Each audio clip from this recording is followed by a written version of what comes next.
Okay, I apologize to everyone for the late start. We're here with Public Service Commission, Maryland Public Service Commission, HB 768 Community Choice Pilot. It's docketed as PC 54.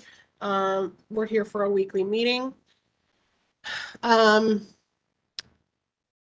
the call, there are 32 participants: Ashish Mehta, Bill Fields, Dan Tudor, Daria Pugh, David Hoppick, David Woomer, Elizabeth Stroud, Kenneth Albert, Cassia Dana, Christina Montgomery, Lori McGilvray, Leah Gibbons, Lily Hawkins, Lisa Brennan, Lynn Fieri, Mark Fanning, Maurice, not sure what the last name is there, Melanie Grant, Michael Krauthammer, Misty Rininger, Peter Wilson, Philip Vanderhayden, Robbie Atkins, Robert Brown, Sandra Watson, Stan Edwards, Taylor Beckham, Tina Ward, Tony Cusati, and Valerie Maioni. If there's anyone else on the call that I didn't read your name, please type it into the participants list.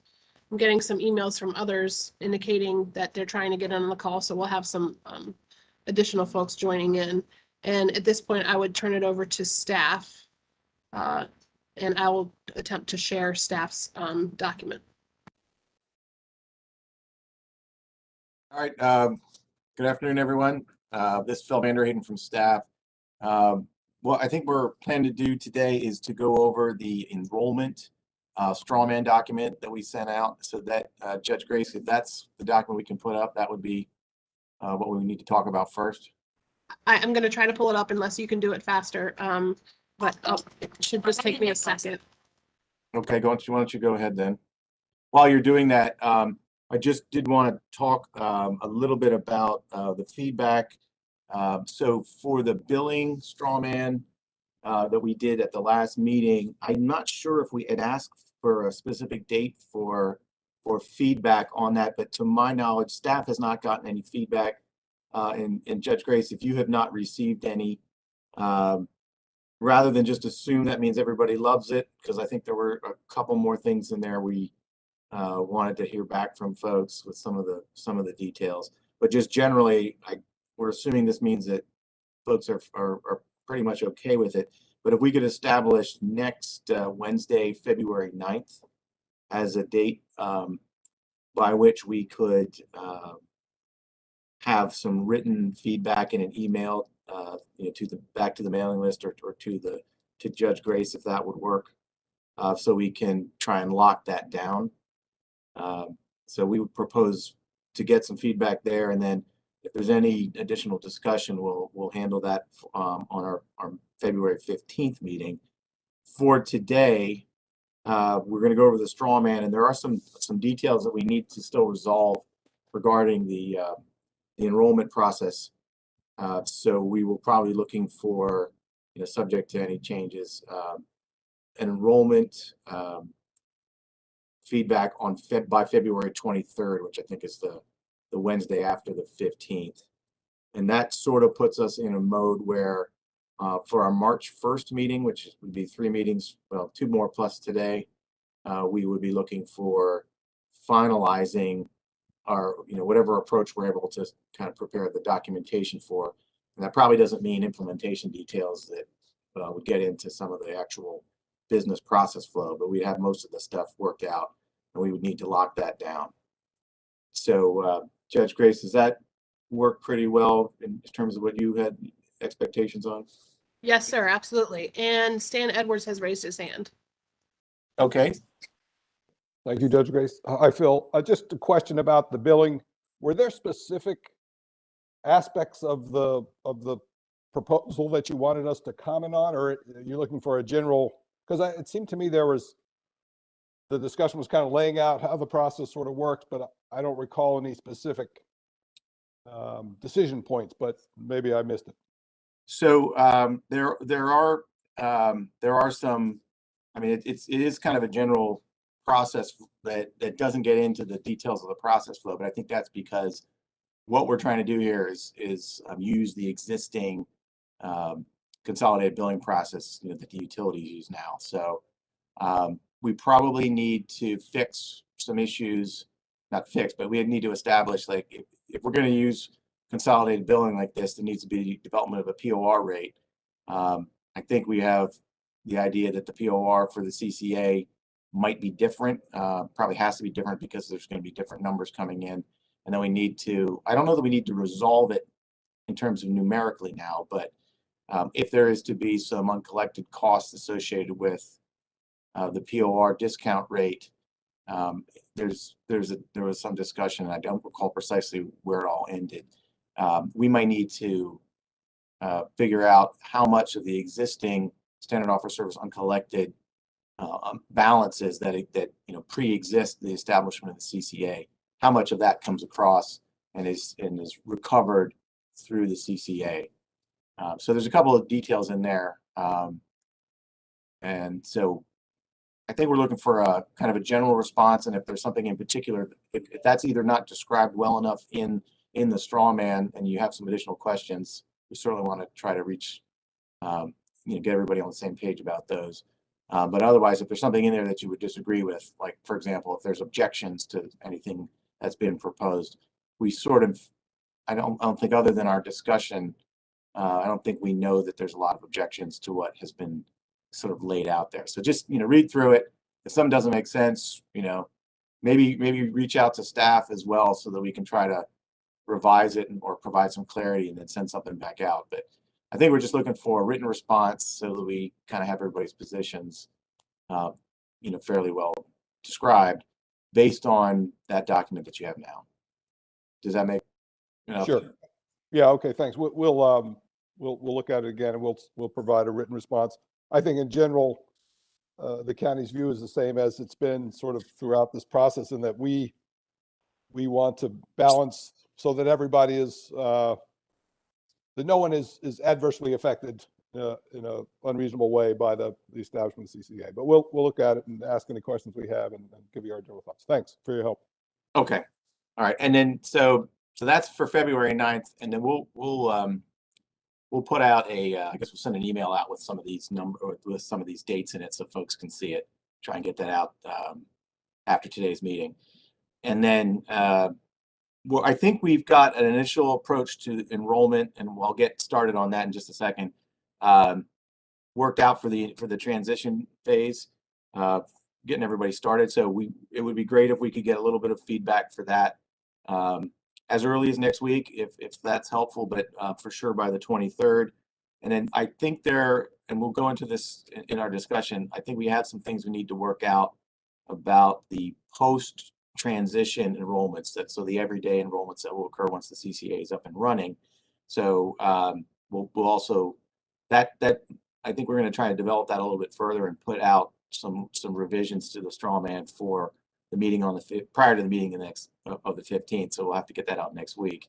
And then we'll be looking for responses to both of those by the 23rd in writing, but we'll certainly be interested in hearing if there's issues about the initial approach, which we think we've got laid out fairly well for today. And then Phil, we're also going to take a little pause on the meeting on the 15th, the next meeting, to have the presentation by the suppliers. Okay. As well, if you can consider that in your timeline. Oh, sure. I think I guess we would probably do that at the beginning or the end of the meeting. Either. Oh wait. Why don't we go ahead and do that at the beginning of the meeting? Yeah. Okay. On the 15th. That sounds good. All right, and then so folks should also keep in mind that we're sort of trying to lock this down by March 1, which so basically in another month we're going to want to have as much of this agreed to and sorted out, probably with some technical details that don't affect like policy or dollars a lot, but we want to have that locked down. And then over the next couple of weeks, staff is planning to set up what we want to do for the agendas during the meetings after March 1st, and we'll talk about that a little bit, maybe at the meeting on the 15th once we sort of see where things are going. But I think we'll be able to lock that down, and so we can get an agenda planned out probably for the next month or two, and hopefully get everything squared away in the time we need. All right. So let me just go ahead and do this. We will start with the top of this document here under the enrollment for the initial 200,000 or so accounts. So we had the opportunity, it was a week or two ago, to reach out and have some discussions with the folks in Ohio. So the Ohio Public Utility Commission had some folks that were able to spend a little bit of time with us talking about this. So we learned a little bit about how they did this. And I think that created a couple of ideas that we think we can use here. So what you see modeled here, we think is very similar to what was done for the initial approach in Ohio. And Ohio has had some large, probably up to the scale that we're looking at, maybe a little bit bigger. So apparently there's at least some historical reference that worked. So just generally the way we want to think about enrolling is from the responsibility of the utility. The utility currently has all the information about all of their customers. So just looking at the first bullet under the enrollment. So the preferred approach again is to try to use as much of the existing process. So what this means is in order to enroll a customer, especially on this initial enrollment, which would be occurring on around October 1 of 2024, the CCA or the retail supplier or the service provider that's handling their processes will send an enrollment under the standard enrollment approach. That the alternative to that would be somehow the utility would kind of put everyone on the CCA themselves, but that's not the way it's done on a standard basis.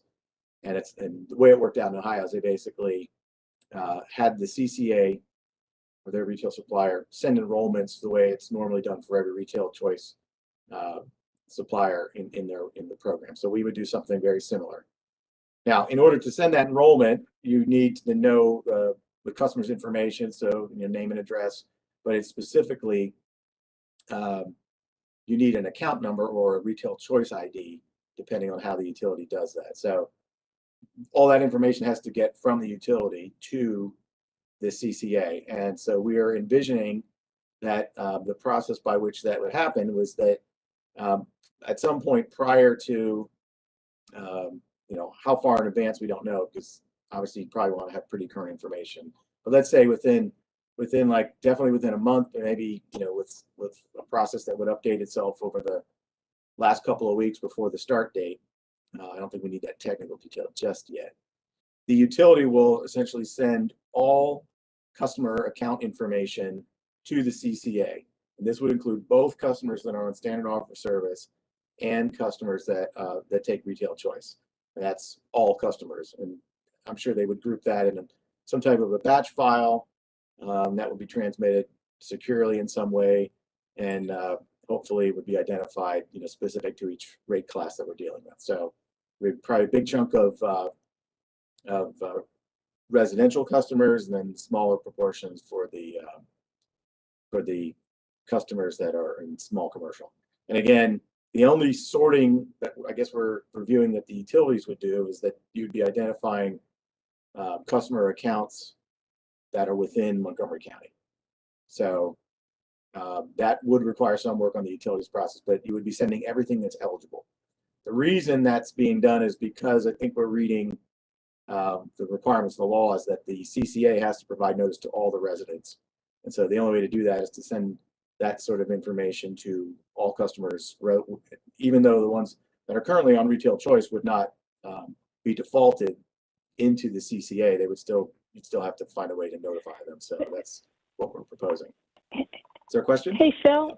Yep. Yeah, sorry, this is Leah. Just a quick question. So I'm looking at that section of the law. I mean, I guess maybe a point of clarification is just what's that notification? This is not the opt-out notice part, because I do believe that shopping customers are exempted from getting that opt-out notice. This is just a notice about the fact that the county is creating or forming a CCA and has developed an aggregation plan, right? I mean, yeah, I think am I correct there? This is not the opt-out notice. Yeah, I think you're right. I think there are two places where notification occurs. I think one is there's going to be a CCA, and then the other is you're going to be in it unless you opt out, and here's the terms and that sort of thing. So I think my understanding is there's two. I think we've got the numbers in here. It's the 7510, 3D, and F. But yeah, otherwise, there's no way for the county to get the account information so they know who to, because, you know, they may not be sending it to an address in the county, depending on what the billing address for that particular account is. Like if somebody has a home and they live somewhere else, and, you know, so the utilities are going to just gather up all that information in some electronic format, send it to, you know, break it down by rate class, and only send the information for the customer accounts in Montgomery County, and then send it to the CCA. So then the CCA has to do sort of the scrubbing of this. So the second square bullet down there, the CCA provides notice of rates and terms to all residential small commercial customers in the county. Now that, I think that gets into the discussion of, like there are two different sets of notification, but I don't think they're going to try to use this as the opt-out, but we may have to look at that a little bit, because Lee, as you were just suggesting, I think if someone's on a retail choice contract, they still get to know what the CCA's rates are and that they have an option to opt into it. I don't think they are excluded from that, but, you know, that's part of what maybe we can clarify with some more details here after today's discussion. But I mean, I just think, yeah, and I think that, you know, we can talk about that further. I mean, I guess to me, the concern would be it's going to create a lot of customer confusion, and you don't want customers abrogating contracts and then getting subjected to cancel fees and all that kind of stuff. So, I mean, I think we should really give some thoughts to, you know, well, we're going to need to give some thoughts to how those notices work and what they say, because it's going to be very easy to create confusion with multiple notices going to customers. And, you know, clearly it's the law couldn't be more clear that shopping customers are not to get these opt-out notices and are not in it. So I'm just raising a flag here to make sure we're being mindful about that. okay, well, you know, we may be able to, in between now and the next time we talk, maybe refine this and maybe create some specific, you know, details that aren't in here yet as to when things occur and what's included in the various types of communications. I think our understanding is that somehow the county has to let everybody in the county know that this is something that that will, you know, be part of, that will be available to them. How they figure that out, or rather how, you know, what information comes. We can take a closer look at it. But if you're a retail customer, you still get notice of this, from what we understand. You know, whether or not, you know, you get the same notices, because the assumption is, you know, but let's look at that detail, and we're happy to sort of kind of put a little bit more specifics on what's happening here. But one thing we're trying to get to here is the main process of scrubbing this list is going to be over at the CCA. The utility will essentially provide only the county information. We'll protect that information with whatever confidentiality is necessary to meet our consumer protection regs and whatever else is, you know, agreed to by the parties or, you know, directed by the commission, et cetera. So once the CCA gets that list, they provide notice to everyone according to the legislation.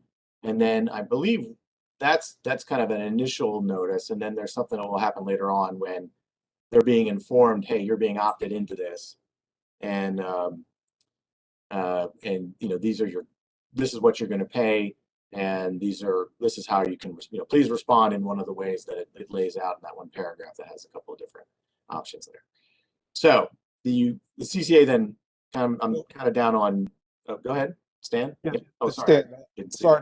Sorry to interrupt. I just wanted to, one of the things I think we need to look at is the timing, because under 510(3)D, it says 60 days before initiating the process to form a community choice aggregator, the county shall give written notice of the plan to each residential small commercial customer. So, you know, it sounds like we're going to need to get it more than 30 days or 2 weeks before the actual time at which we would take over the customer. So, but that's something I just wanted to point out that will need to be looked at. I guess maybe I was, when I said, you know, a month before and that sort of thing, I'm anticipating we'll have to have a process so that we can, like, you know, if let's say September 1 for an October 1 transition date, the utility sends the CCA the list. What happens to the people that move in or out in that month? Or, like, is there going to be a weekly update, or you know, we'll have to figure out a process for that. Now, if you need it like 60 days in advance, then we're going to be dealing with 2 months worth of changes. We can figure out a process for that as well. But the bulk of them will come over early enough to meet the requirement in the law, and then whatever practical considerations we need for managing data, this much data. But I think what we're just trying to get to is that the utilities has a minimal kind of responsibility on the front end of this. And then the CCA is going to have to scrub this data to make sure that they are enrolling all the right people. So, and we can get it. We'll probably need to work out a business process for this that kind of lays out, a lot of the very more specific stuff. Phil, Michael Krauthammer here. Yep. Hi, Michael. Thanks, Phil. Michael Krauthammer representing Montgomery County. So when the utilities send the registration data over, presumably there will be an indication in each record as to whether that customer is a retail shopping or on SOS. We thought about that. I don't think we laid that in here, but if you don't know that, you probably do need to know. And I guess I didn't ask the utilities whether or not that's an easy sort of flag to put on, but I would anticipate that they know that very well, and there's probably a way to get that to you with maybe the utility. I don't know if anybody knows that answer right off the top, but it seems like you would need to know that so that you can do your scrubbing effectively.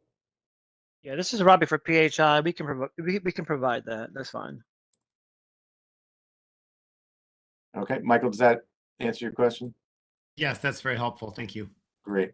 And Robbie, I don't know, as I'm going through this, if something jumps out, is that we unfortunately did not have a chance to sit down with the utility folks and kind of go over what our plan, our strawman was ahead of time. So apologize for that, but let us, if as we're going through, if something comes out that's not technically feasible or reasonable, please jump in and let us know so we can take notes on that immediately.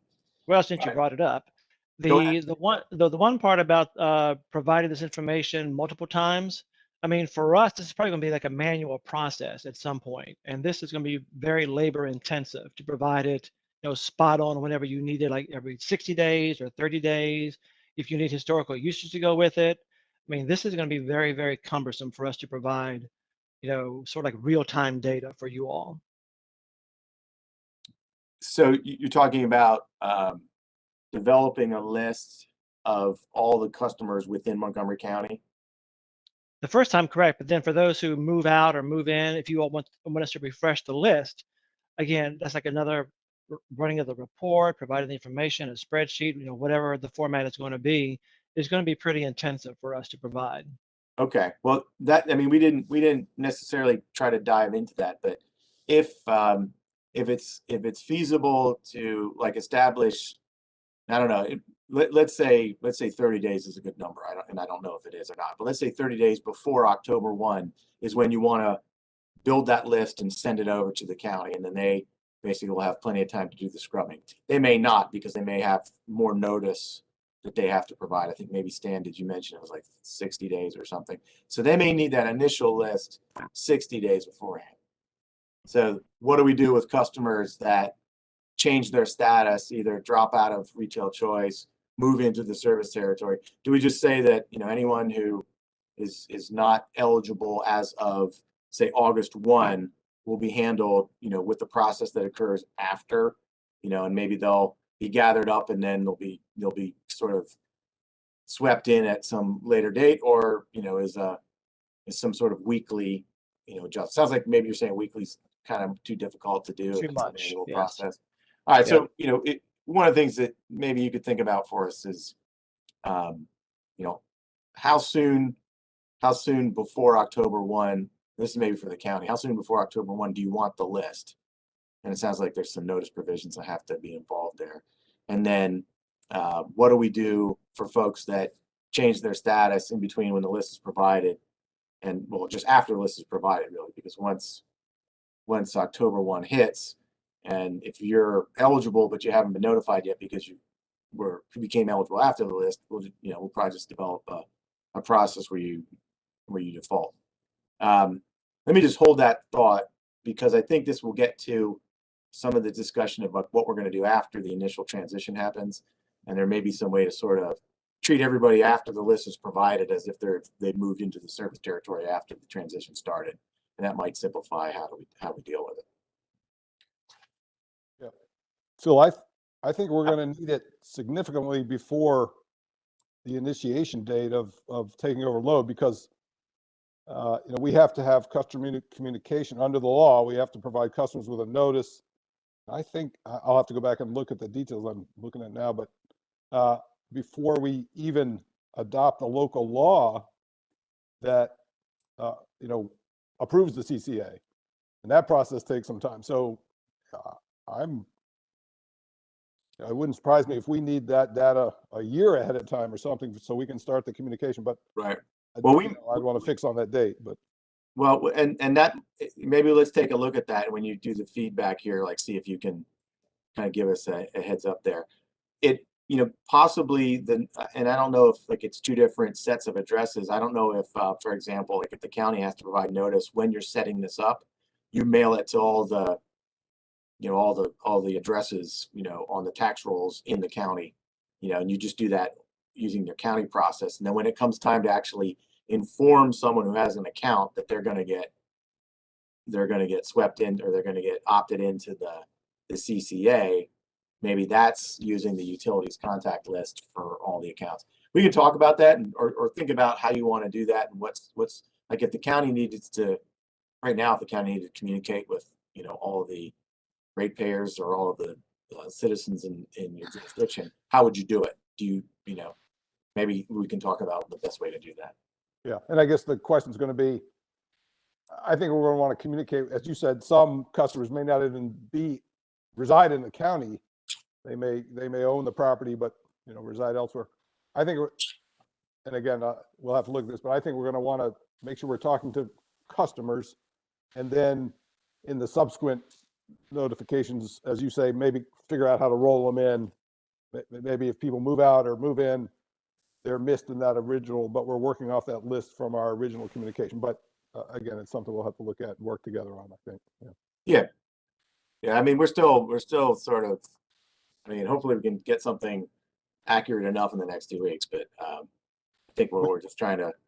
Yeah, I think we all recognize the communication challenges here. People point out some people are on retail choice and they're staying on retail choice, and it's complicated by the fact we have 3 different utilities in the county, and so there's all sorts of communications challenges that we want to make sure that our residents understand what all their options are, that they can stay on SOS or go to SOS, or that they can opt for retail choice. And so that's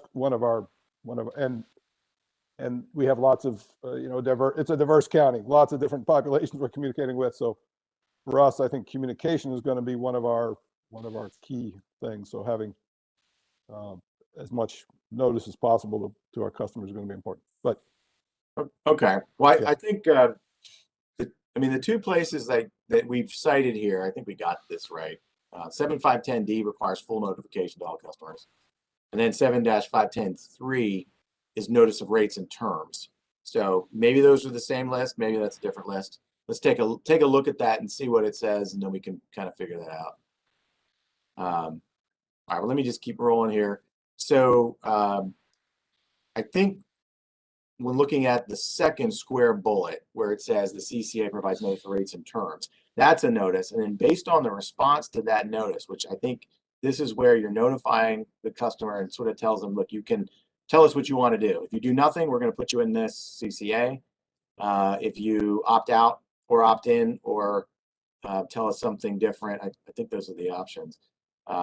Then we won't put you in the CCA. So that's the kind of the process by which the county gets the decisions or lack of decision from the eligible customers, and then from that scrubs the list. So the third square bullet, you scrub the eligible list to get rid of folks that opted out, that have a retail choice contract, or add them to the list if they've affirmatively applied for it and that sort of thing. So at that point, you're going to have a list of customers and their accounts that you can then use to request historical data, or otherwise operate the way a retail supplier would operate. So I don't know if the utility is going to have an issue if there's a desire for the CCA to acquire all historical data for each of those accounts, or if it will be sufficient to provide the load profile, which represents the typical customer. I guess it really depends what the CCA's either supplier or whoever's putting the portfolio together needs in order to accurately price that that type of load. So yes. Hey Phil, sorry, it's Kevin. Hey, on that second bullet, so it's all residential small commercial customers, regardless of whether they're under SOS or choice, are going to get the opt-in, opt-out letter. I don't know if we've Has that been, because I think we want the utility to send that information to the CCA, and then I think that initial notice requires it to go to everybody. So 7-510D. D, yes, I agree with that. I think that It's that F one where I think we have to be clear. Are we scrubbing out customers who are under retail choice, since those are not really what the community choice is going after? well, so your notice is probably going to say, if you don't tell us no, we're going to put you in the CCA. You wouldn't be saying that to a customer that already has a retail contract. So Yeah, if the notice, I mean, just the way it's worded, it says to all residential and small commercial. So maybe we just, if that's something, are we going to scrub that list in 7-510? okay, then maybe we need to adjust our second bullet there to clarify that you're not sending the notice of default or opt out to someone who's got a retail choice contract. And that doesn't prevent the CCA from sending something to the retail choice customer saying, hey, we know you have a retail choice contract, but if you want this, here's what you're going to pay. It doesn't require them to do that. I don't know that it forbids it either, but I don't, two things that are laid out in this in the law seem to indicate that everybody gets the notice about that there is a CCA being formed, and then the ones that the CCA needs to understand if a customer has opted out or defaulted in or otherwise for the purpose of scrubbing their eligible list. So Phil, depending on the timing, couldn't this be, because if you're sending out if you're doing like the communication a year in advance, like people could be off supplier by then. So yeah, I'm just trying to think of we're going to need a more timely list to do that scrubbing, or to prevent the CCA from inadvertently adding a retail choice customer who has a contract to the list of folks that get defaulted. We're going to have to look at the way that will work, but yeah. there may be more than one group of customers that gets this list. Hopefully the law is clear enough as to who gets what, but it does seem to indicate that everybody in the county is notified that the CCA is going to become operational. Whether or not the same notice goes to folks who will be defaulted in as folks that will not be defaulted in, we'd have to look at that in some more detail to figure that out. And Phil, sorry, this is Kevin again, real quick. On an opt-out, is that going to be, a one-time opt-out? So, like, for example, most of my members buy from third-party supplier. They have existing contracts. They have some small accounts that may get swept up in this CCA. If, Grady Management says, or whoever says, I want to opt out for all my accounts, with the following account numbers, is that a one-time opt-out response? Because, they'll be under multiple contracts. I don't, how are we going to handle that?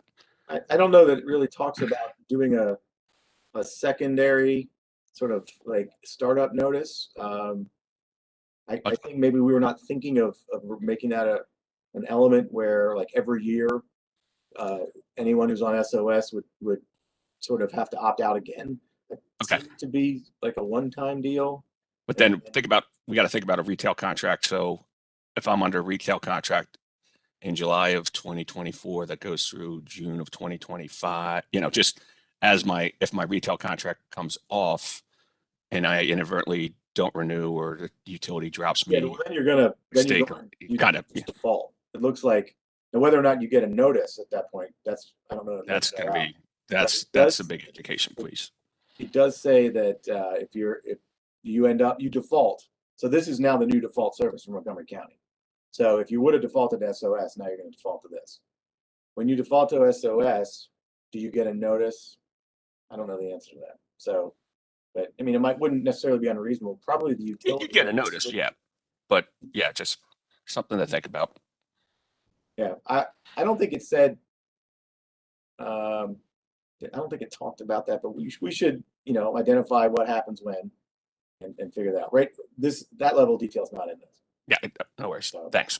Let me just keep moving through this. So fourth bullet down, you know, I think, well, whether or not the CCA needs the historical data, you know, they will probably have some opportunity to get that in some way that allows them to properly price. They're going to need that probably well before this occurs. So maybe that's something where it has to be load profiles, and that gets provided much earlier than this going on, because they're probably not going to be pricing their offer within the month before we get started. So that might be something they'll figure out, like when they would be doing that.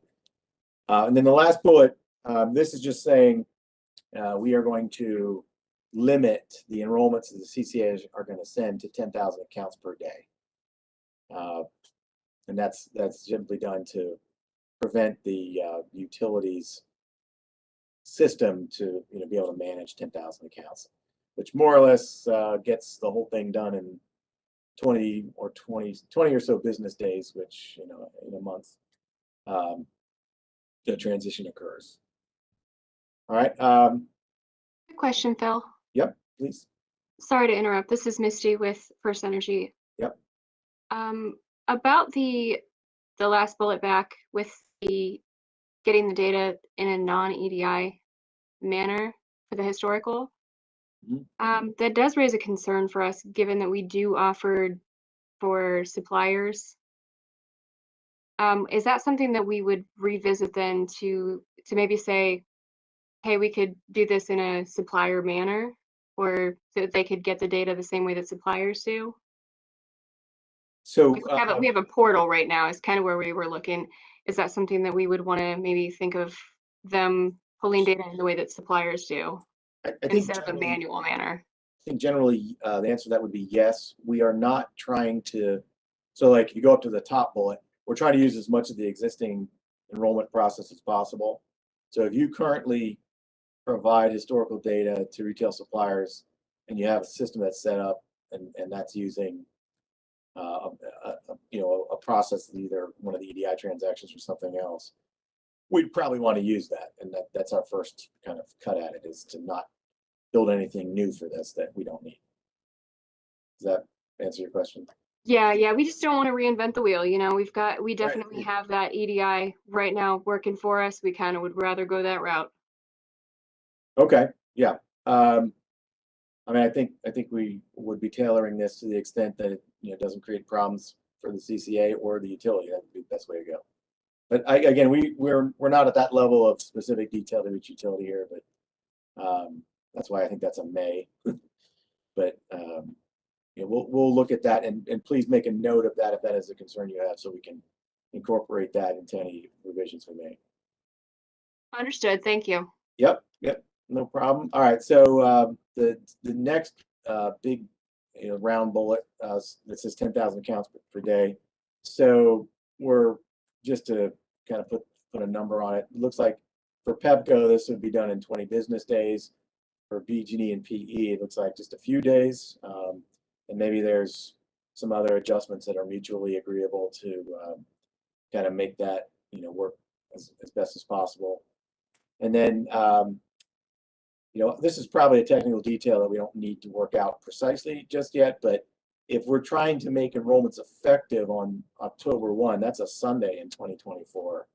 And I don't know if any of the utilities have restrictions upon the business day. Like, do you have to switch on a Monday, or can you switch over the weekend? I don't know if that's an issue. But in order to affect a change on October 1, if that's the date, you probably need to send the transaction before then. So we'll probably need to look at the transaction cycle for that and figure out what's the day that the utility will begin to expect receiving this, you know, in particular for PEPCO, this large bulk number of enrollments. So we don't need to I threw that out there sort of as an example, but you know, let's fine tune that when it's appropriate. All right, so that's that, and well, there's one more bullet in here before we move to the post startup. I think, yeah, we got it all there. So the CCA needs account numbers, choice IDs. Those are, I think BG&E uses a choice ID is what they call it. I think maybe the other two utilities are still using account numbers.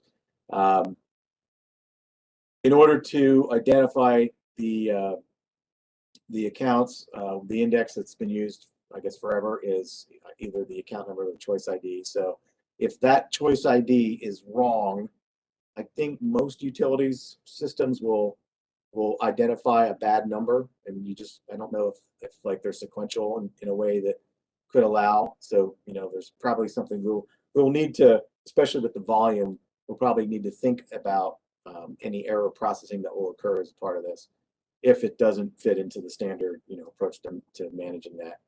And then as far as we know, all of the utilities have indicated that as long as we're below 10,000 or at or below 10,000 a day, the existing enrollment processes will work for that. So that's just kind of a clarify that that's the current thought at the moment. All right. So moving on. So that's, and you know, that's kind of what we were thinking it would work well for the startup. So after the initial switch to the CCA, we will need to figure out what is the approach to assigning customers to the CCA using, you know, as the default provider in place of standard offer service in Montgomery County. And let's talk a little bit about that. So are there any additional questions that folks want to raise simply regarding the initial process? And that's fine. We can take those now, or you can sort of provide those as part of the feedback, maybe in between now and the next meeting, if you want to send an email around if some of these questions set up. So, you know, folks could do that.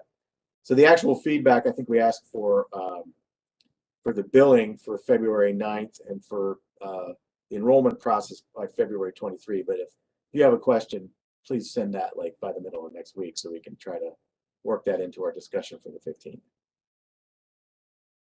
All right, I don't see any hands, so Judge Grace, if we can move down a little bit so we can get the post-enrollment bullets up there. Covers 2 pages, but see how many you can get on there. All right, so again, with as we are doing with the yeah, just put post and startup enrollments right at the top there, and we'll move down in a second. So as we said with the kind of transition enrollment, we're going to try to use existing retail choice transactions. I guess we would not expect there to be a need for limits, because what are the odds 10,000 people are going to move into the Pepco service territory on a single day? I think we talked about that once, and you know, the expected daily volume is never that big, so we don't have to put a limit on that. And Robbie, jump in if I'm saying things that are incorrect, please. So after the startup, and we'll add a note to this list of, we have sources or causes of enrollment. One of those new sources we think just identified is that if there are folks that are eligible prior to October 1, but they didn't make the list for one reason or another, because maybe the list was provided 2 months before that or something, we'll probably assume that we'll treat them as if they had moved in after October 1 for the purposes of you know, just ease of technical feasibility, assuming that doesn't violate any of the requirements of the law. So you know, so the reasons why people would be receiving a switch to the CCA if they move in. So if they're moving in the service territory, if they're transferring from an existing account, or if they are, you know, I guess if I assume seamless move will be a thing at the moment.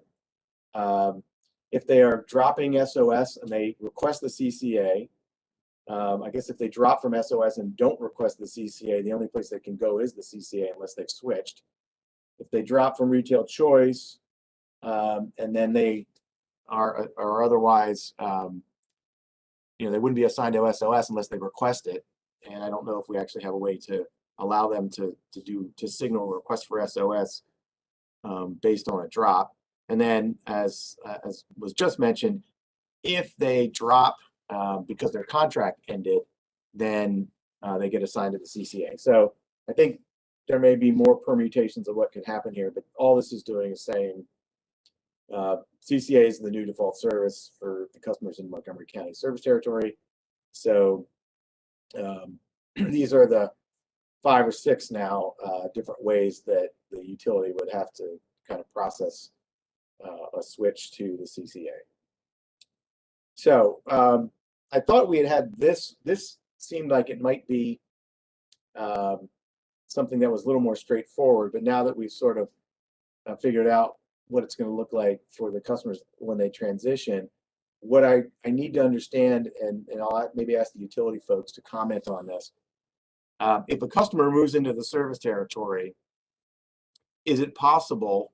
The way I say this could be two approaches, and if there's others that we haven't thought of, please bring those up or let us know. Let's say we don't want to use an enrollment transaction when a customer moves into the service territory to assign that account to the CCA. So you call up Pepco, you're moving into a location that's in Montgomery County, and Pepco says, great, your service will start on such and such a date, and you'll be assigned to the CCA. So in order to make that happen, does the utility, so maybe I don't know if it's different for each utility, but Robbie, since you are going to deal with this probably the most, does Pepco expect that you will inform the CCA that a new customer is moving into the service territory and want them to send an enrollment in order to execute that enrollment? Or is it possible that you would, upon the customer calling up, that Pepco's system would be able to default them to the CCA and then perhaps send a different form of the enrollment response, or some other means to inform the CCA that there is now a new customer, here's their account number at this location?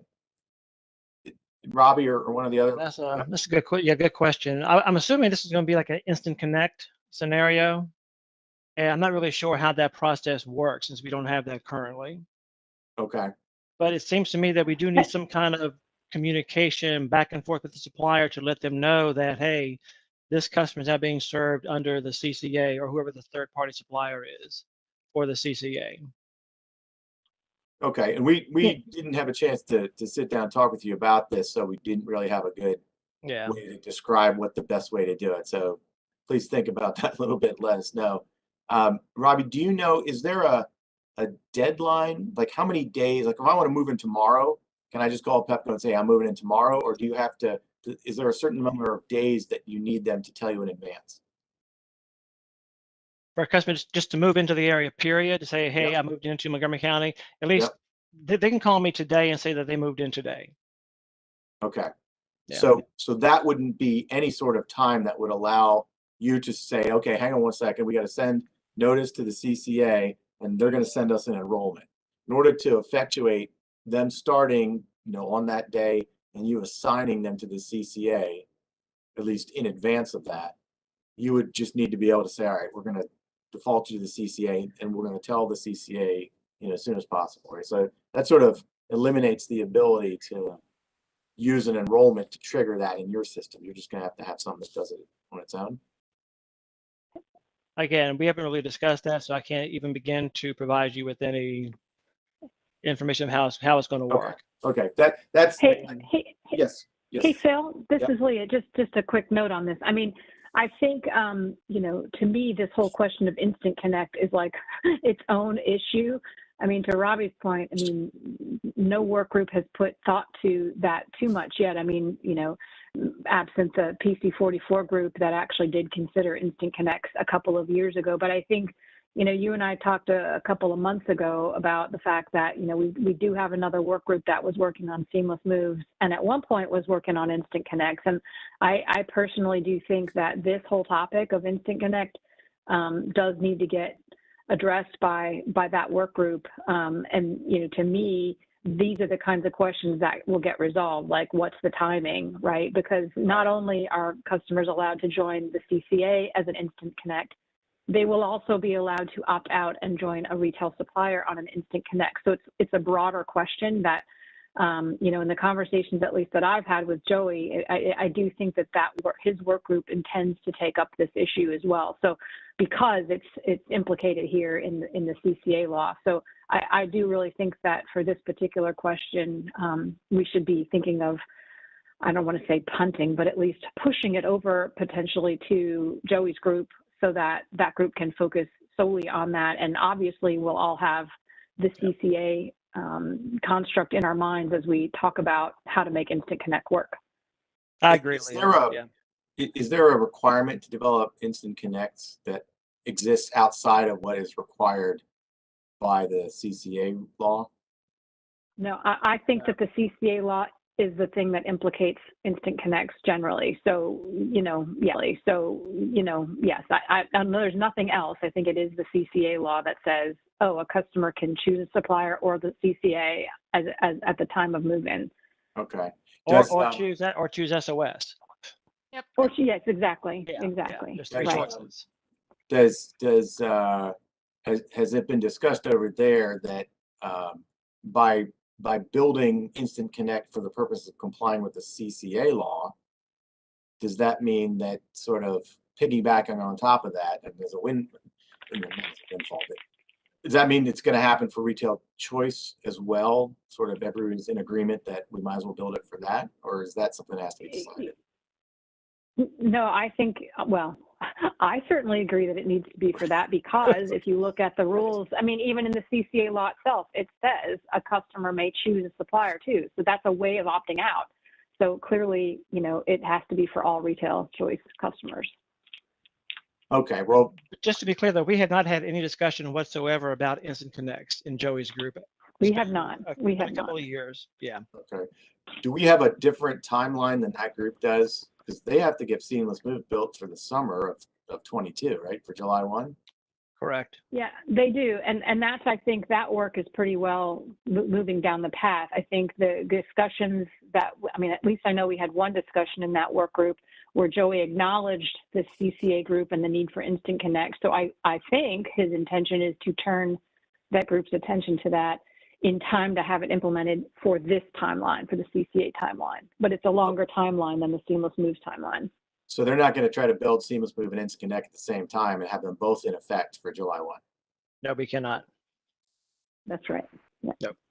All right. Well, it wouldn't be the first time we've had to coordinate with another working group or something here. So I guess maybe I have not had this specific conversation with the work leader over there.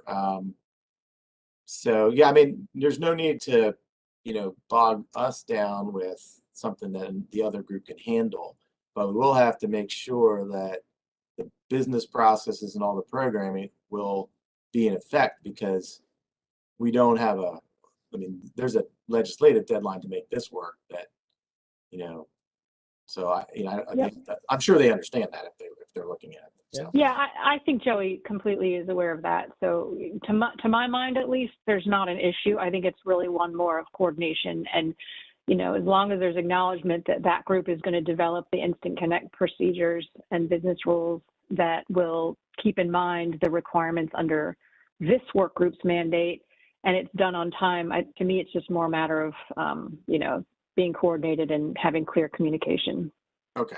Well, so that sort of maybe simplifies what we've got here, because if we assume that they'll solve the problem of how the utility will make Instant Connect work, and that means that if someone can sign up for service by telling the utility, hey, I'm at my new apartment, I'm ready to take over the bill, and it's today, then if the utility has solved that and doesn't need to sort of say you have to wait 3 days until enrollment comes in, If folks are all agreeable, that we can probably just say, look, we will develop, or there is a process which will develop seamless move, and well, seamless move we do need for this in one respect, but Instant Connect is the term for describing how this will work, and we will build this, or Instant Connect, once that's operating, will suffice to satisfy the requirements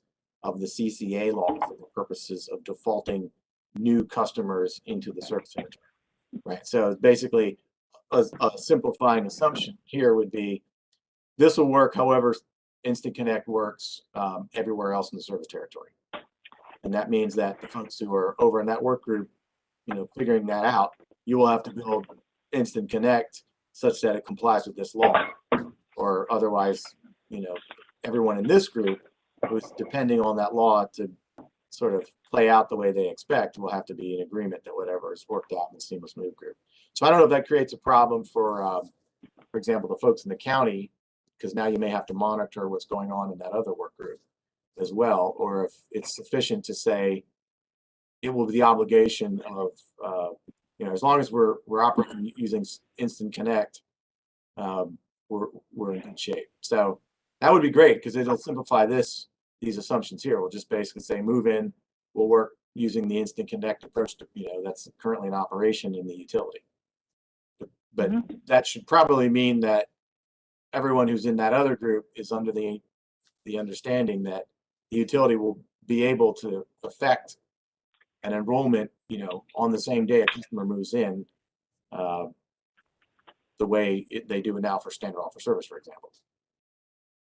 So maybe we'll modify this a little bit if folks are sort of comfortable with that and revise it, and then we, when we meet on the 15th, we can try to make sure everybody's in agreement with what it says. So, Bill, yes. This is Lisa Brennan from Montgomery County. Yes. I mean, I think you raised the point, which is you're basically asking another work group to do something that complies with this work group's needs, and for us to say whatever they come up with is going to be what we adopt. I guess until we see it, I don't know how we can do that. Well, what we can do is we can spell out more specifically that the utility will be able to affect the assignment of the CCA to a customer with 0 days notice, basically, and just make that statement as part of the regulations. If we put I think we need regulations for some of this stuff, and that regulation would probably have to say something to the effect of regarding customers that transit, which is, I mean, you have to sort of put some teeth into that, and then that kind of, once those regs are in effect, I mean, that may take longer than it takes the other work group to get this built. We're just sort of creating the expectation that we can describe it here as part of our straw man, and then folks who are operating in that other group would basically say, look, if you guys are going to build Instant Connect, the utility has to comply with this straw man, which these are the performance characteristics. So make sure you build Instant Connect. So I think it's the other way around, Lisa, where that work group is going to have to comply with the conditions that are laid here. Now, if they're okay with that, then we're good to go. I don't know that we're trying to suggest right now that the county has to accept less than what the law sort of demands regarding this, because they're at the mercy of the decisions made in another work group. And maybe what we should try to do is lay that out in here with some more specifics, so that you can sort of judge whether or not you want to agree to it based on what it says. I think that would be helpful. Thanks. Yep. Okay. Any other questions? I've sort of gone through these bullets, but let me just run over one more time. So a move in, that's basically we need Instant Connect to work for that. Transfer from an existing utility meter account at the current premise. So I think what I'm trying to get here is if you're not moving, but like you're switching to another person or something, that is a new account maybe, and then that triggers it. And there may be other permutations of how account responsibilities change, or maybe it's the same account number, a different person. We can drill into that, if we need to. Maybe the utilities can help us understand like all the different ways accounts at a premise can change. Dropping from SOS where there's a request for the CCA, dropping from retail choice without, with the expectation you're going to the default service, puts you on the CCA, and then automatic drop at the end of the contract. So those are the ones that kind of came to mind at when we were thinking of this. If there are others that we need to define better, please let us know, like say the middle of next week, and we'll revise this to provide some more detail. So the round bullet there that at the bottom, I think we sort of talked about this already quite a bit. When you're doing a transfer, you need to assign or enroll an account in the CCA. This sort of eliminates the normal cycle of enrolling a customer by using an enrollment transaction. So hopefully Instant Connect will be able to do that in a way that's relatively effective. And then this is sort of a note. We'll probably need some more details here depending on what sort of programming is going to happen. But there's going to be a lot of volume with that initial transaction. So all those enrollments, I don't know if enrollments involve a cost that the retail supplier picks up. I think we understand there are monthly billing charges for each account. I assume those would still apply for the CCA the same way they apply for any retail contract. And then we're not, I think, here expecting a lot of programming costs that are attributed to this, but maybe when we are discussing Seamless Move and Instant Connect being done kind of simultaneously or closely in development, if there are programming costs that are created by developing Instant Connect, is that something that the CCA is going to have some special carve out of what they're responsible for? And is that something that would then be picked up in like the POR discount rate for the CCA or something? So I think we're running with the assumption that if we're using existing processes, we're not doing a lot of development. But now thinking towards the idea that the CCA would have would be using Instant Connect, although if all retail choice is benefiting from Instant Connect, then there's sort of an allocation discussion about that. But at this point, none of these things are jumping out saying there's going to be a lot of cost for programming that the CCA is going to be responsible for, although there is an expectation that any of the existing volumetric costs that retail suppliers pay, the CCA is probably going to have to bear that, unless there's some reason they wouldn't. So that is sort of the entirety of the straw man. I think we're going to try to kind of in between now and the next meeting, so probably Wednesday or Thursday of next week, we're going to want to refine this a little bit further with some of the input we've gotten, and then we'll try and do a more thorough discussion of that for the meeting on the 15th. Any other comments, questions, suggestions at this point?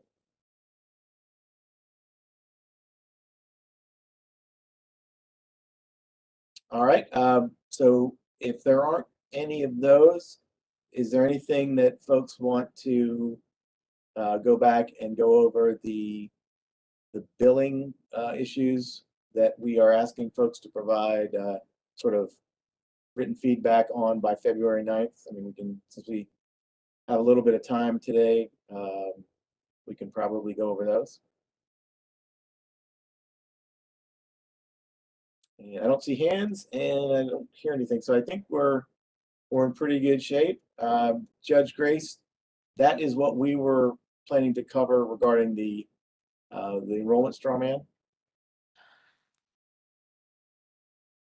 So I saw that Lori McGilroy had a hand raised. Yep, I see the hand now.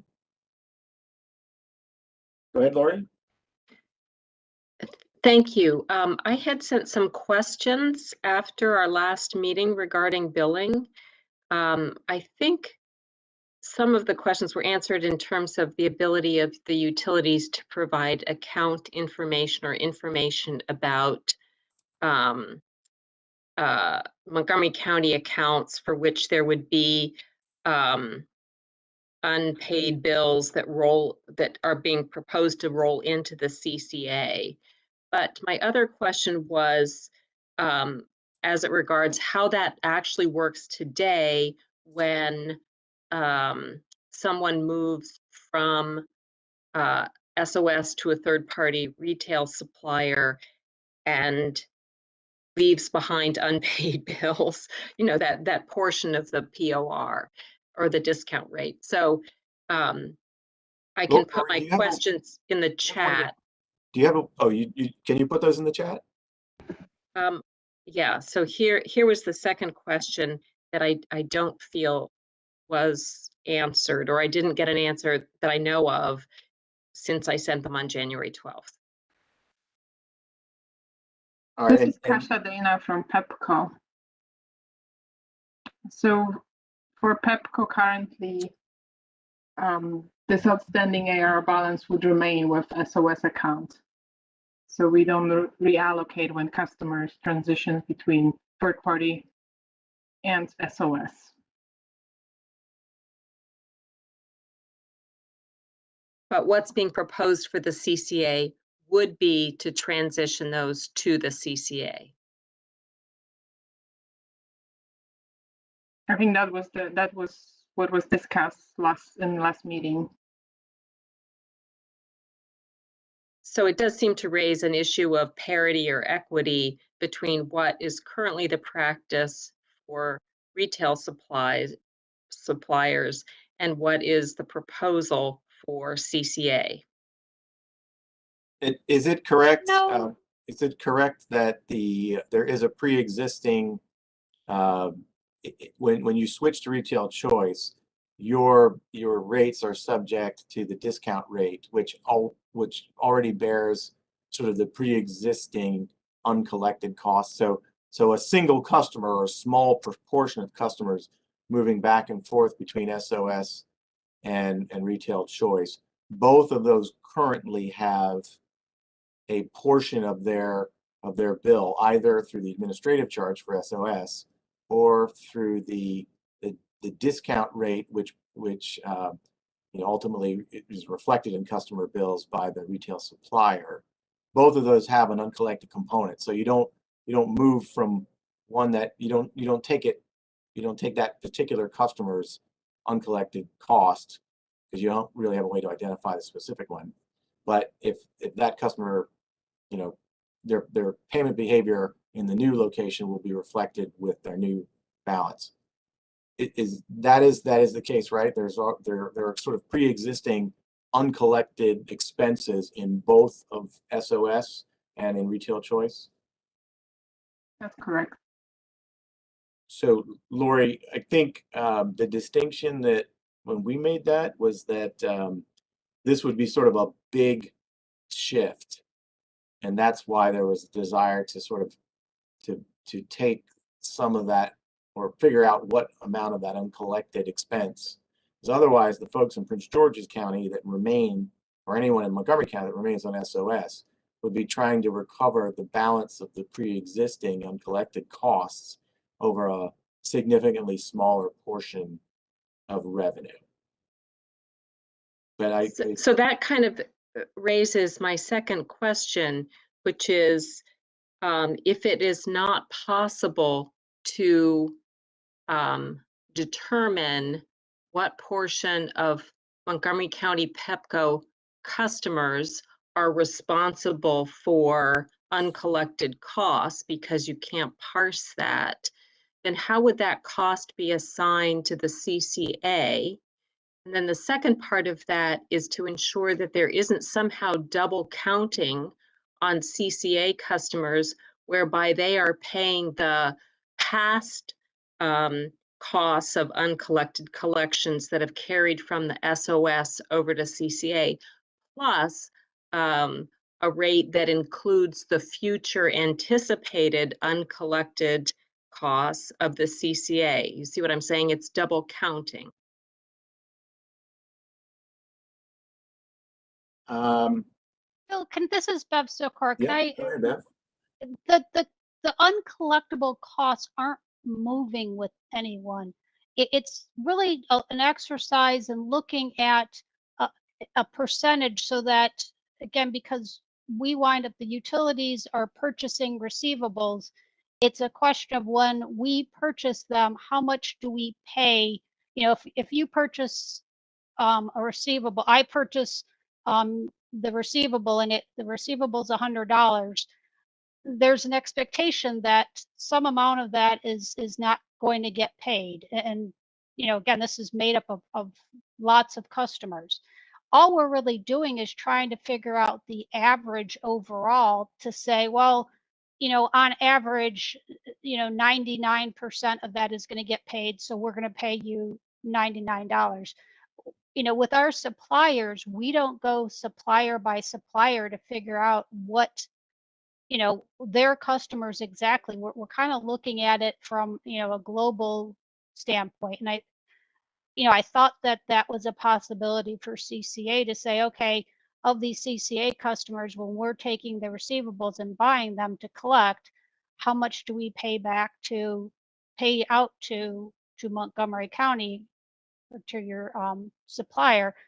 And we're just going to kind of look at the overall, you know, uncollectible history or, you know, percentage to say, okay, well, you know, it's 99%. So whatever receivables we're buying from you, we're going to pay you 99% of them, or whatever it ends up being. You're not actually. So I understand that as how it would be set up from October 1 going forward. But what I'm trying to understand is the proposal to address the historic uncollected amounts. There wouldn't be, because they're only going to be your customers starting October 1st. And when we start buying the receivables, we're only going to buy the receivables after the CCA starts providing service. We're not going to, it's not like the customer's whole history moves. On day one, they'll start accumulating or incurring charges with the CCA. And when we go to buy the receivables, that's what we're going to buy. It's just going to be what charges came from the CCA. So that means that the CCA starts fresh on October 1, because on the billings issue paper, the open circle bullet near the bottom of page 1 says that the uncollected balances, when the expected 200,000 accounts are transferred, some portion of the uncollected expense balance, as well as any individual unpaid or past due amount, may need to be recovered as part of the CCA billing. Not as a, which I took to mean that those unrecovered balances would transfer from SOS over to the CCA for PEPCO customers. Lori, that was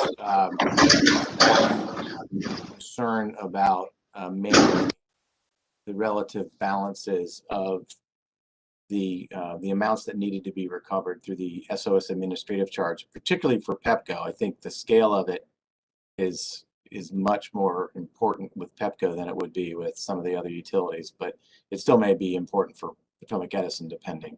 For BG&E, it might not be sufficient to move the needle.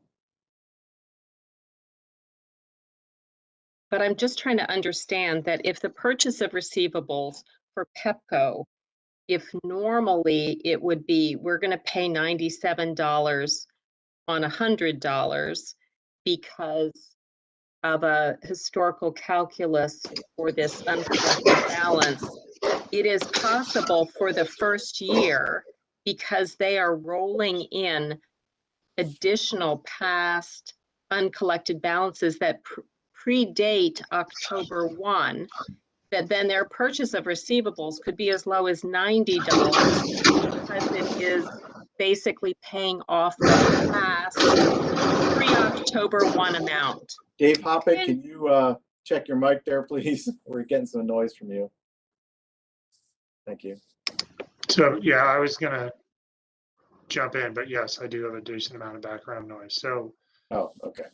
yeah, Lori, on POR rates as they exist now, there is a projection of ongoing uncollectible costs, and then there's essentially a true up of all costs to date.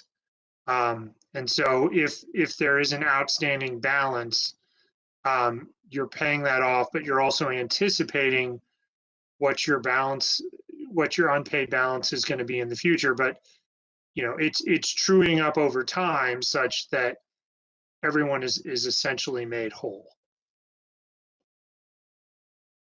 And Dave, when you mean balance, you don't mean an individual customer balance, right? No, I mean balance for all retail choice customers in, say, Pepco's service territory. But as it stands now, that is not the practice for customers moving from SOS to retail supply. What I just described is how POR works now. There, as was described by Pepco earlier, we're not trying in the existing POR when a customer moves to transfer between SOS and retail choice. But you know, the total number of customers in retail choice is relatively constant over time. And in both your SOS rate and your retail choice rate, there is some part of your rate that covers uncollectible costs. So I guess the principle I'm trying to check, and you all know the details and mechanics of this far better than I, is just that somehow the CCA, because it is large, is not somehow disproportionately impacted by this transition such that it creates a higher rate because of this transfer of uncollectibles. So it is possible, I suppose, for the first months of the CCA, they have a low rate because they don't yet have a history of uncollectibles. I don't know how that rate will be set for the CCA, but I'm just trying to be sure that the CCA is not somehow disadvantaged or having to charge a higher rate because they are both responsible for uncollectibles at the onset of October 1 and a prior history of Pepco SOS customer uncollectibles. And I think this all sort of depends on whether or not the CCA has a distinct POR rate from the rest of retail choice. I think maybe, I don't know if we arrived at a conclusion as to whether or not it would, but let's say it does. Upon October 1, there would be no pre-existing like historical catch-up for the uncollected costs that would go into the CCA's POR rate. It's like the component of the CCA wouldn't have anything to collect because it just got started. And so as I think we set POR rates every year, usually in June or somewhere shortly thereafter.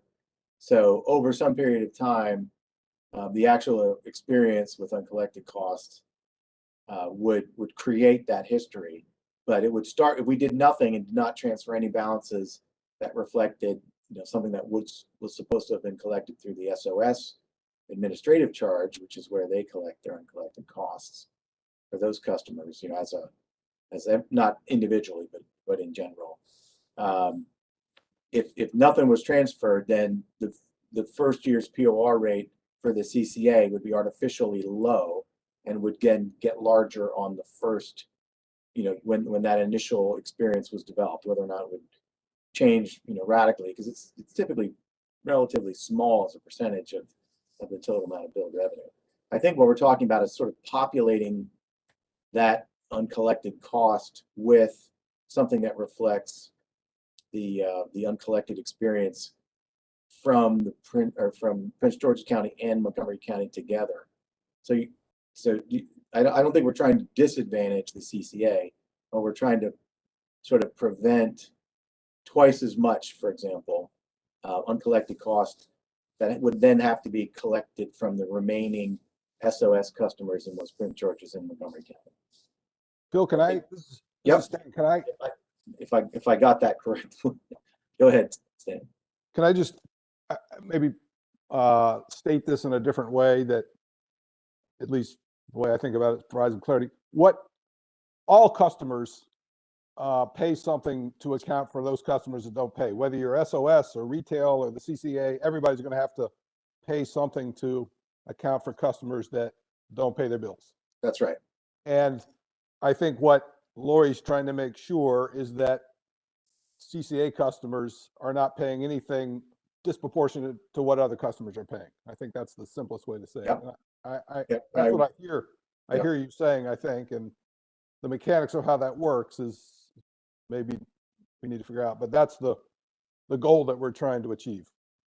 Right. I mean, I don't know if there's a great way to create an example of this that we can talk about next time or something, but maybe, I don't know if I could ask the utility folks, or maybe we can take a crack at putting some numbers that are sort of reflective of what this might look like, and see if we can create something that sort of demonstrates, like, computationally what we're talking about. But that's a great way to describe it, Stan. I think maybe we suggested that this changes the element of sort of transferring this balance in the billing straw man, because if we did nothing, it might disproportionately burden the remaining SOS customers. We're certainly not trying to inappropriately burden the CCA customers, but I think if we did nothing, now it might be really relatively small, or it might be a percentage or half a percentage point in the POR rate that would exist, but we can, I think, maybe put some numbers around it to make it like make sure we got the scale of it right, so we can see what kind of impact it has. But Stan, here, I think you captured it.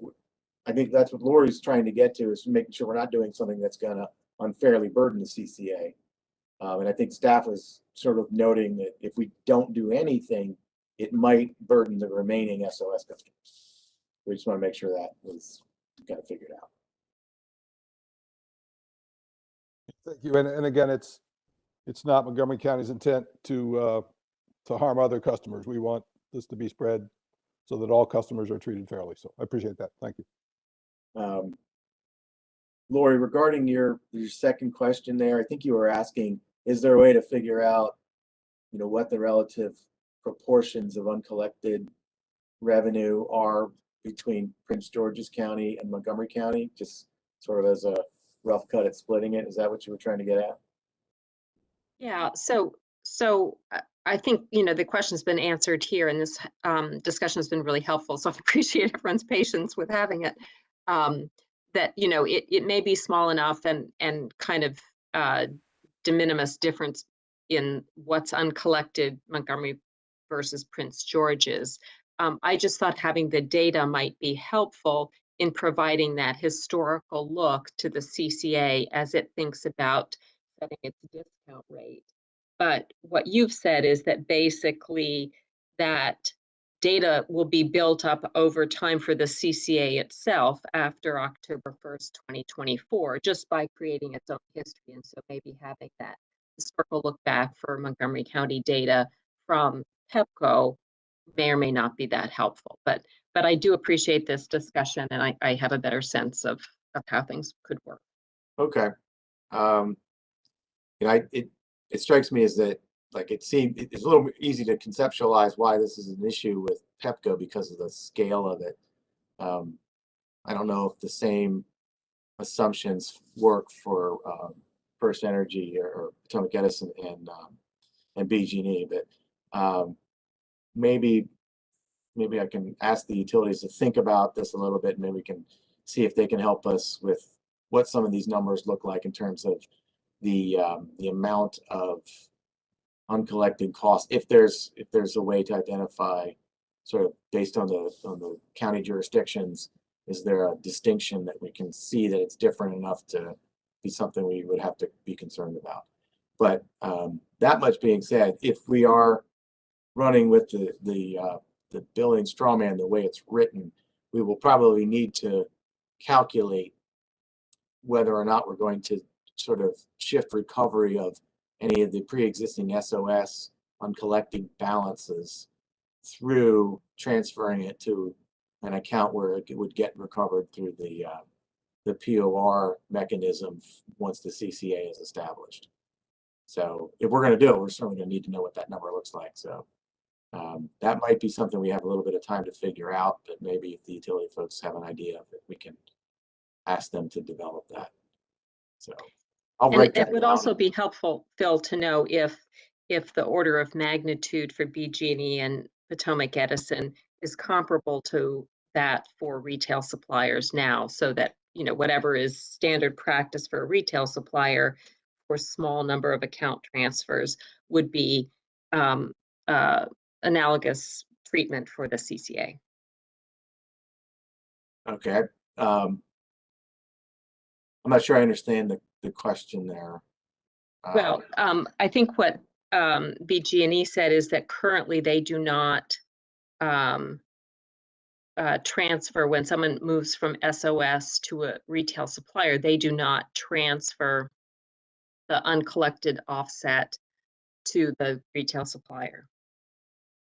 Right, right. I wasn't sure when Bev was talking, she was talking about the individual, that specific customer's balance, or if she was saying that there's no adjustment made to the SOS uncollected account versus the amount of uncollected revenue that is associated with the POR discount rate for their retail choice. But I think maybe that's what you're asking about, is there a way to determine if there's a difference between the way it works with or the relative amounts in the account? Is that what you're asking? Yeah, it was really just what is standard practice now for dealing with uncollected costs when a customer moves from SOS to retail choice. And by that uncollected cost, if I could ask, you mean, yes, the uncollected costs, given that what you're saying is the volume of the PEPCO customers is why this is an issue at all in the billing paper. Okay, so you're talking about the amounts attributed to all SOS customers and all retail choice customers, not the individual accounts uncollected amounts, right? Correct. Okay, yeah. Yeah, I think, and our understanding is, and I think Bev said this, that PG&E does, none of the utilities make an adjustment to either the SOS admin charge costs that go into it reflecting uncollected costs, or the POR discount rate amounts based on migration between the retail choice and SOS. Like right now, no one's doing that. No one's, those balances stay put. They're incurred by each form of commodity service, and there's no movement of those balances so they could get collected with the other one. That is our understanding as well.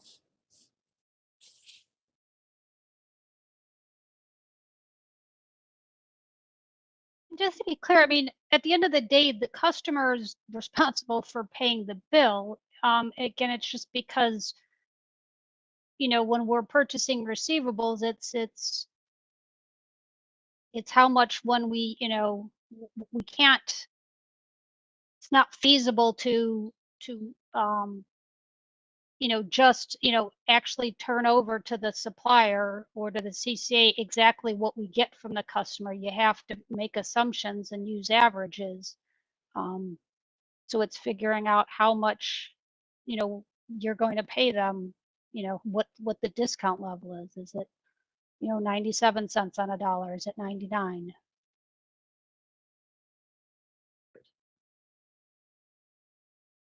All right. Thank you, Bev. Thank you, Lori. and Stan. Are there any other questions either on the enrollment straw man or the billing straw man? Not a question, Phil, but going back to the question about information about like arrearages and that by county, the utilities all have to file reports in PC 53. That's the one, you know, post-COVID or that started during COVID, where we're putting out a lot of information about arrearage levels and how many customers are behind, and that does have everything broken down by county. So you know, those get filed monthly, but I mean, I could gather up the most recent ones and send them to folks if we think that might help. Yeah, that might be useful if it's not too much trouble. No, I'll do that. All right. Well, I hate to disappoint everyone by ending before 3. Judge Grace, do we have any other things that we need to cover? That was kind of the full extent of our discussion on the straw man. We do not. All right, so we will, I think, have an email to get out to folks clarifying the deadlines for written response to the straw man. So we'll put that out. We definitely need billing responses to the billing by February 9th, which I think is going to put us in the middle of next week. If there's questions that require that, you know, folks read through that again and have other questions, I think we'd appreciate those coming to staff. I guess folks can just send it to me, unless everybody else wants to see it. So we can try to address any additional questions we have. But if we can get sort of confirming responses or simply if there are any issues with the billing strawman that we need to fix, we will ask for those in writing by the 9th, and then we will address any of those new things that pop up on the 15th. Hopefully there's plenty of time to deal with all that. We will make modifications to the enrollment strawman based on our discussions today, and of course anything that folks want to email us between now and say the 9th as well. And so we will kind of revise that and send it out, and then we will discuss that again and in perhaps in a little more detail on the 15th. And then we will be looking for, and I'll put all this in email, we'll be looking for written feedback on, at that point, the enrollment strawman on the 23rd. And then we'll have another meeting on March 1st where we're going to address all of that and then hopefully reach consensus and lock all of these details down and move on to our next topics. All right, so we'll get that email out ASAP, either perhaps maybe tomorrow probably, and then we'll look for those things by next week. And that's all we have. Was there any other questions? Thank you for all your hard work, staff. Happy to do it. Thank you. It's all Dave. Dave's doing all the thinking. So, all right. I guess we are see you all next time.